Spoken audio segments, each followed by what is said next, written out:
இந்த பொண்ணுங்களை இப்படிதான், இவள நம்பாத, இந்த பொண்ணுங்களை இப்படிதான் புரிஞ்சு போச்சுடா அப்படின்னா என்ன, பெண்கள் என்ன கெட்டவங்களா என்ன அப்படின்னு பாத்தீங்களாக்கும் இல்ல. இவங்க படத்துல காட்டுற பெண்களே வேற. ஆக்சுவலா உண்மையா பெண்கள் இப்படி இருக்க மாட்டாங்க. படத்துல எதுக்கெல்லாம் பெண்களை யூஸ் பண்றாங்கன்னா, ஒண்ணு லூசுத்தனமா காட்டுவாங்க, இல்லனா ரொம்ப கிளாமரா காட்டுவாங்க. பெண்கள் தான் என்ன கிளாமரா காட்டுறது தான் பெண்களா, இல்ல லூசுத்தனம் பண்றதுக்குலாம் பெண்களா? இப்படிதான் உண்மையா பெண்கள் இருப்பாங்களா? உண்மையா பாத்தீங்களா பெண்கள் இப்படி இருக்க மாட்டாங்க. நம்ம தமிழ்நாட்டுல பாத்துக்கிட்டீங்களா கூட 99% பெண்கள் அப்படி இருக்க மாட்டாங்க. ஏதோ ஒரு 1% பெண் அப்படி இருப்பாங்க. படங்கள்ல பெண்கள் அசிங்கமாவா காட்டுறதோ, இல்ல அசிங்கமான சீனை வச்சு காட்டுறதோ, இல்ல கிளாமரா காட்டுறதோ, இதுதான் உண்மையா பெண்களா என்ன? நம்ம நாட்டு பெண்கள் ஒழுங்கா ஒழுக்கமா நல்ல முறையில வாழ்ந்துகிட்டு இருக்காங்க, அதை காட்டலாம். பெண்கள் எவ்வளவோ சாதனை செஞ்சிருக்காங்க, பெண்கள் அவங்க குடும்பத்துக்காண்டி எவ்வளவோ தியாகங்கள் பண்ணிருக்காங்க, எவ்வளவோ பெண்கள் வீரமாவும் இருந்திருக்காங்க, அறிவாவும் செயல்பட்டிருக்காங்க.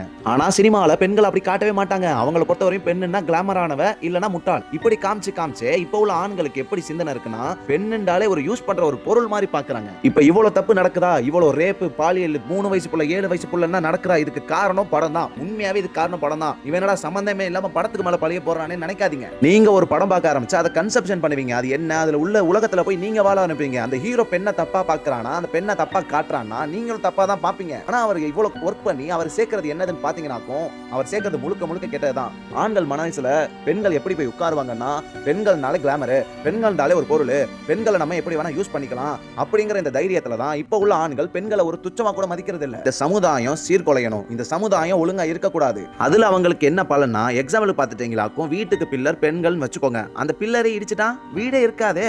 இதை மட்டும் தான் படங்கள் சொல்லி கொடுக்குதான் பாத்தீங்களா? இல்ல, போதை, சிகரெட், கஞ்சா, தண்ணி எல்லாத்தையும் சொல்லி கொடுக்குறது இந்த படங்கள் தான். உங்களை தப்பா பாரு, சிகரெட் அடி, கெட்ட வார்த்தை பேசு, எவன வேணா திட்டு, ஜாதி பாரு, கொலை பண்ணு, ரேப் பண்ணு, எல்லாத்தையும் சொல்லி கொடுக்கிறது எது?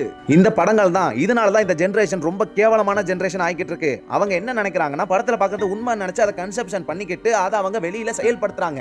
தயவு செஞ்சு ரொம்ப கேர்ஃபுல்லா இருங்க. உங்க குழந்தைங்களுக்கு இந்த படத்தை தான் காட்டணும், இதை காட்டக்கூடாதுன்னு நீங்களா முடிவெடுத்து வச்சுக்கோங்க. ஒரு படத்துல மரத்தை வளர்க்க சொல்லி காட்டுறானா ஓகே, அது நல்ல படம். முன்னார் படத்துல பெண்கள் இடுப்புல கள்ள தூக்கி போடலாம்னு காட்டுறானா அதை காட்டாதீங்க. அதை பார்த்து உங்க குழந்தை அதை அப்படியே ஃபியூச்சர்ல அப்ளை பண்ணும். ரொம்ப சிம்பிள்ங்க. அவங்க எதை கேட்டு எதை பார்த்து வளர்றாங்களோ அதுவா தான் அவங்க வளருவாங்க. நீங்க நல்லது காமிச்சு வளர்த்தா அவங்க நல்லபடியா வளருவாங்க. அதுக்கு ஆப்போசிட்டா எதெல்லாம் காட்டக்கூடாதோ அதெல்லாம் காட்டி நீங்க வளர்த்தீங்களாக்கும் உங்க குழந்தை தருதலையா தான் இருக்கும். இது நான் சும்மா பேச்சுக்கெல்லாம் சொல்ல, உண்மை இது.